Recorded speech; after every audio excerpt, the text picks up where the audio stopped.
ರಾಷ್ಟ್ರೀಯ ಮಟ್ಟದಲ್ಲಿ ತೆಗೆದುಕೊಂಡ್ರೆ ನಮ್ಮ ರಾಷ್ಟ್ರದ ಎಲ್ಲಾ ರಾಜ್ಯಗಳಲ್ಲೂ ಕೂಡ ಏಕರೂಪದ ಶಿಕ್ಷಣ ನೀತಿ ಜಾರಿಯಲ್ಲಿದೆ. ಹಾಗೆ ನಮ್ಮ ರಾಜ್ಯದಲ್ಲೂ ಕೂಡ ICSE ಶಾಲೆಗಳಿದ್ದಾವೆ, CBSE ಶಾಲೆಗಳಿದ್ದಾವೆ, ರಾಜ್ಯ ಪಠ್ಯಕ್ರಮದ ಶಾಲೆಗಳಿದ್ದಾವೆ.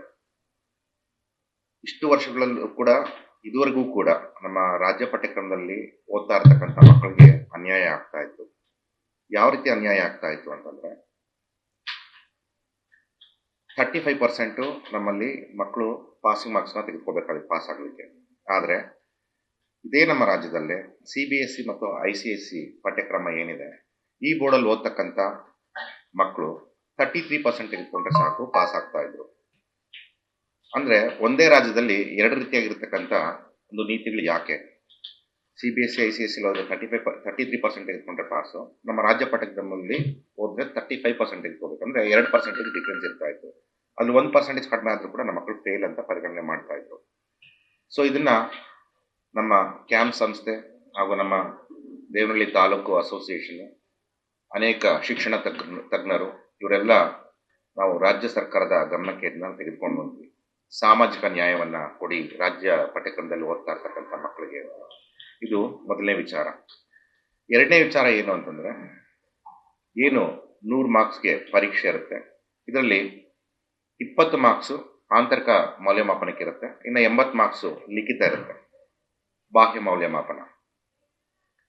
ಇಲ್ಲೂ ಕೂಡ ನಮಗೆ ಅನ್ಯಾಯ ಆಗ್ತಾ ಇತ್ತು. ಯಾವ ರೀತಿ ಅನ್ಯಾಯ ಆಗ್ತಾ ಇತ್ತು ಅಂತಂದ್ರೆ, CBSE ಮತ್ತೆ ICSE ಪಠ್ಯಕ್ರಮದಲ್ಲಿ ಓದ್ತಕ್ಕಂಥ ಮಕ್ಕಳು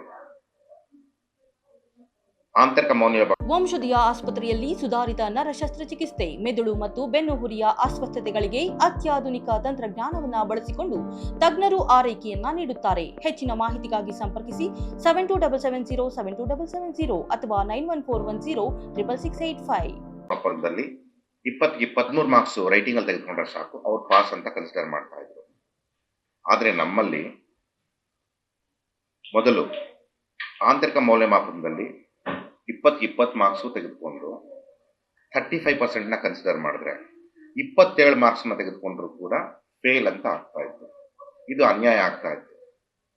ಒಂದ್ ವೇಳೆ 28 ಮಾರ್ಕ್ಸ್ ತೆಗೆದುಕೊಂಡು ಮಗು ಪಾಸ್ ಅಂತ ಹಾಕಿ 20 ಕೂಡ ಆಂತರಿಕ ಮೌಲ್ಯಮಾಪನದಲ್ಲಿ ತೆಗೆದುಕೊಂಡಿದ್ರೆ ಟೋಟಲ್ ಪರ್ಸೆಂಟೇಜ್ ಅಲ್ಲಿ 47% ಅಂತ ಕೊಡ್ತಾ ಇದ್ರು.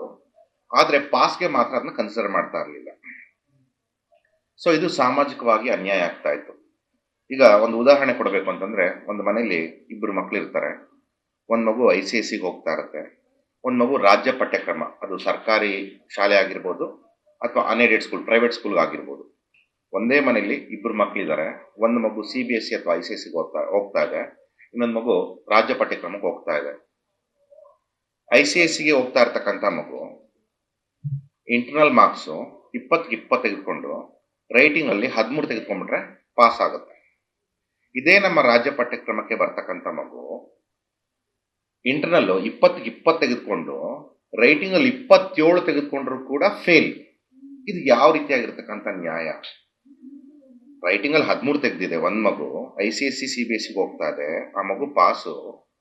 ಅದೇ ಮನೇಲಿ ಇರ್ತಕ್ಕಂಥ ಆ ಮಗುವಿನ ಅಣ್ಣ ಅಥವಾ ಬ್ರದರ್ ಅಥವಾ ಸಿಸ್ಟರ್ ಏನಿದ್ದಾರೆ, ಅವರು ರಾಜ್ಯ ಪಠ್ಯಕ್ರಮದಲ್ಲಿ 27 ಮಾರ್ಕ್ಸ್ ತೆಗೆದುಕೊಂಡ್ರು ಕೂಡ ಫೇಲು.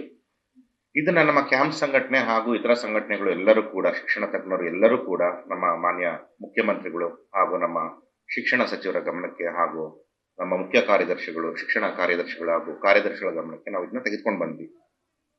ಇಷ್ಟು ವರ್ಷಗಳ ನಂತರ ನಮ್ಮ ರಾಜ್ಯ ಸರ್ಕಾರ ನಮ್ಮ ರಾಜ್ಯದಲ್ಲಿ ಇದು ಅನ್ಯಾಯ ಆಗ್ತಾ ಇದೆ ಅಂತ ಮನಗಂಡು ಇತ್ತೀಚೆಗೆ ಅಷ್ಟೇ ಒಂದು ಸಿಹಿ ಸುದ್ದಿಯನ್ನ ಇಡೀ ರಾಜ್ಯದ ಮಕ್ಕಳಿಗೆ ಕೊಟ್ಟಿದ್ದಾರೆ. ಅದೇನು ಅಂತಂದ್ರೆ, ಹೇಗೆ ಇತರೆ ಬೋರ್ಡ್ಸ್ ನಲ್ಲಿ 20 ಮಾರ್ಕ್ಸ್ ಪಾಸ್ಗೆ ಕನ್ಸಿಡರ್ ಮಾಡಿ 13 ಮಾರ್ಕ್ಸ್ ಪಾಸ್ಗೆ ಕನ್ಸಿಡರ್ ಮಾಡ್ತಿದ್ದಾರೆ, ಅದೇ ರೀತಿಯಾಗಿರ್ತಕ್ಕಂಥ ಒಂದು ರೂಲ್ ಅನ್ನ ಇತ್ತೀಚೆಗಷ್ಟೇ ನಮ್ಮ ಮಾನ್ಯ ಮುಖ್ಯಮಂತ್ರಿಗಳು ಹಾಗೂ ಶಿಕ್ಷಣ ಮಂತ್ರಿಗಳು SSLC ಹಾಗೂ PUC ಎರಡಕ್ಕೂ ಕೂಡ ಸಮನಾಗಿ 33% ಪಾಸ್ ಅಂತಕ್ಕಂಥದ್ದನ್ನ ಕೊಟ್ಟಿದ್ದಾರೆ. ಸೊ ಈ ಒಂದು ವಿಚಾರದಲ್ಲಿ ನಮ್ಮ ರಾಜ್ಯದ ಎಲ್ಲ ಸರ್ಕಾರಿ ಶಾಲೆಗಳು ಹಾಗೂ ನಮ್ಮ ಖಾಸಗಿ ಶಾಲೆಗಳವರು ನಾವೆಲ್ಲರೂ ಕೂಡ ಹಾಗೂ ಎಲ್ಲ ಮಕ್ಕಳ ಪರವಾಗಿ ನಾವು ಮಾನ್ಯ ಮುಖ್ಯಮಂತ್ರಿಗಳಿಗೆ ಹಾಗೂ ಶಿಕ್ಷಣ ಮಂತ್ರಿಗಳಿಗೆ, ಶಿಕ್ಷಣ ಇಲಾಖೆ ಮುಖ್ಯ ಕಾರ್ಯದರ್ಶಿಗಳಿಗೆ, ಆಯುಕ್ತರಿಗೆ ಎಲ್ಲರಿಗೂ ಕೂಡ ನಾವು ಕೃತಜ್ಞತೆಗಳನ್ನ ಸಲ್ಲಿಸೋದಕ್ಕೆ ನಾವು ಇಷ್ಟಪಡ್ತೀವಿ. ಅಟ್ಲೀಸ್ಟ್ ಇಷ್ಟು ವರ್ಷ ಆದ್ಮೇಲೆ ಕೂಡ ಒಂದು ಸಾಮಾಜಿಕ ನ್ಯಾಯವನ್ನ ಕೊಟ್ಟಿದಾರಲ್ವಾ ಅಂತ. ಆದ್ರೆ ಇದರಲ್ಲಿ ಈಗ ಕೆಲವರು ಉದಾಹರಣೆಗೆ ಆ, ನಿರಂಜನ ಆರಾಧ್ಯರವರು ಶಿಕ್ಷಣ ತಜ್ಞರು ಅಂತ ತಮ್ಮನ್ನ ತಾವೇ ಘೋಷಿಸ್ಕೊಂಡಿರ್ತಾರೆ. ಅವರು ಮಾಡಿರ್ತಕ್ಕಂಥದ್ದು ಲಾ ಮಾಡಿರ್ತಕ್ಕಂಥದ್ದು. ಅವ್ರಿಗೆ ಯಾವುದೇ ಶಿಕ್ಷಣ ಸಂಸ್ಥೆ ಇಲ್ಲ, ಏನೂ ಇಲ್ಲ. ಹಲವಾರು ವರ್ಷಗಳಿಂದ ನಮ್ಮ ಸರ್ಕಾರ ಶಿಕ್ಷಣ ಇಲಾಖೆ ಯಾವುದೇ ಒಂದು ಆ, ಒಂದು ಆ, ಒಳ್ಳೆಯ ಕೆಲಸಗಳನ್ನ ಮಾಡ್ತಾ ಇರೋದಕ್ಕೆ ಚಕಾರವನ್ನ ಎತ್ತಾ ಇದ್ದಾರೆ. ಇಲ್ಲ, ಇದು ಕ್ವಾಲಿಟಿ ಎಜುಕೇಶನ್ ಬಿದ್ದೋಗುತ್ತೆ, ಹಾಗೆ ಹೀಗೆ ಇದನ್ನ ಹಿಂಪಡಿಬೇಕು ಅಂತಕ್ಕಂಥ ಮಾತನ್ನ ಮಾತಾಡ್ತಿದ್ದಾರೆ. ಅದು ಎಷ್ಟು ಮಾತ್ರ ಸರಿ? ಇವ್ರ ಮನೆಯಲ್ಲಿ ಇರ್ತಕ್ಕಂಥ ಇವರ ಮಕ್ಕಳಾಗಿರ್ಬೋದು, ಮೊಮ್ಮಕ್ಕಳಾಗಿರ್ಬೋದು, ಇವರು ಯಾವ ಶಾಲೆಗಳಲ್ಲಿ ಓದಿದ್ದಾರೆ ಅಂತ ಪ್ರಶ್ನೆ ಕೇಳಲಿಕ್ಕೆ ನಾನು ಇಷ್ಟಪಡ್ತೀನಿ. ನೋಡಿ, ಇದು ಆಗೋದ್ರಿಂದ ಏನಾಗುತ್ತೆ, ಹಿಂದುಳಿದಿರ್ತಕ್ಕಂಥ ಮಕ್ಕಳು, ಕಡು ಬಡವರು, ಅವರೆಲ್ಲರೂ ಕೂಡ ಉತ್ತೀರ್ಣರಾಗಿ ಅವರು ಮುಂದೆ ಒಂದು ಹೈಯರ್ ಎಜುಕೇಶನ್ ಪಡ್ಕೊಳ್ಳೋದಕ್ಕೆ ಸಾಧ್ಯವಾಗುತ್ತೆ. ಈ ರೂಲ್ ಏನು ನಮ್ಮ ಸರ್ಕಾರ ಮಾಡಿದೆ, ಅದು ಒಂದು ಅಂಕಿಅಂಶಗಳ ಪ್ರಕಾರ 22% ಮಕ್ಕಳು ನಮ್ಮಿಂದ ಏನಾಗ್ತಾ ಇದ್ದಾರೆ, ಹೈಯರ್ ಎಜುಕೇಶನ್ಗೆ ಇವತ್ತಿನ ಹೋಗ್ತಾ ಇಲ್ಲ.